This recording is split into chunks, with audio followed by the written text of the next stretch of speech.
Experience? मुझे तो ये देखकर बड़ा हौसला हुआ, वो खुद है तो ठीक है, वो भी माजूर हैं, व्हील चेयर पर हैं, लेकिन मैं देखकर मुझे वो चीज़ देखकर मुझे हौसला हुआ, ये खुद माजूर हैं और ये इस तरह की मुझे डील कर रही हैं, बातें कर रही हैं, तो मैं तो कोई इतना मसला नहीं है, मैं एक टांग से, मेरी एक टांग है।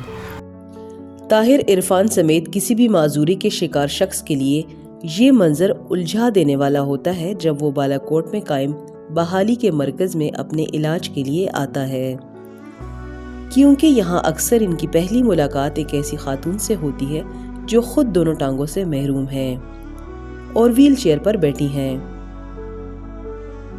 बालाकोट की रिहायशी साजिदा हमायून माजूरों की बहाली के लिए कायम एक गैर सरकारी इदारे के साथ 20 साल से खिदमत सरअंजाम दे रही हैं। साजिदा हमायून की ज़िंदगी का एक खौफनाक मोड़ इस वक्त आया जब 8 अक्टूबर 2005 की सुबह को आने वाले होलनाक ज़लज़ले में इन समेत हज़ारों लोग मलबे तले दब गए।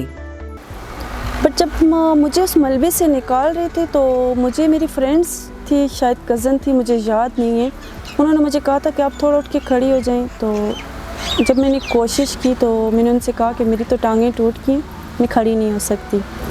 रमज़ान में अर्थ को आया था तो ईद वाले दिन हमें फ़र्स्ट टाइम व्हील चेयर पर बिठाया गया था। जब व्हील चेयर पर बिठाया तो अजीब सा लगा कि ज़िंदगी एकदम से कॉलेज की क्लासरूम से उठा के हमें बेड पे या व्हील चेयर पे पटक देगी। बहुत अज़ियतनाक था। ख्वाब देखने की उम्र थी, बंदा ख्वाब देखते है फ्यूचर में ये करेगा, ये बनेगा, अभी स्टडी कंप्लीट होगी, लेकिन वो लम्हा ऐसा था कि ज़िंदगी एक नुक्ते पे आके रुक गई थी। मैं यहाँ पे आई थी ट्रीटमेंट के लिए, लेकिन यहाँ पे मेरी मुलाकात जब डॉक्टर बख्त सरवर साहब से हुई, उन्होंने मुझे कहा था कि आप जॉब करोगी। उन्होंने मुझे यहाँ पे हायर किया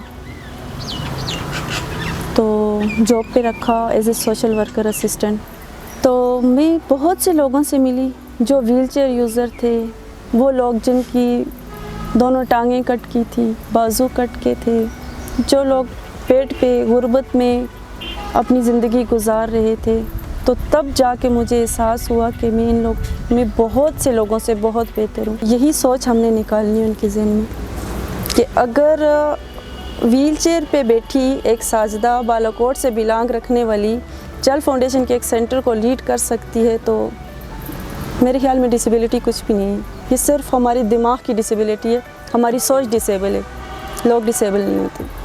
अल्लाह पाक ने अगर एक चीज़ मुझसे छीनी थी ना, मुझसे चलने की सलाहियत छीनी थी, लेकिन अल्लाह पाक ने मुझे एक मिशन दे दिया, एक विज़न दे दिया कि अब आप आगे आओ और उन लोगों की खिदमत करो, उन लोगों के लिए आवाज़ बनो जो अपने लिए नहीं बोल सकते।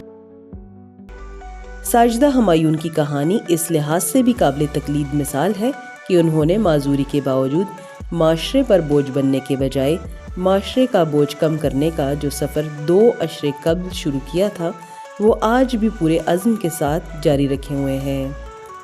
सुनो पुख्तनख्वा के लिए शहनाज उसुज़ई, बालाकोट।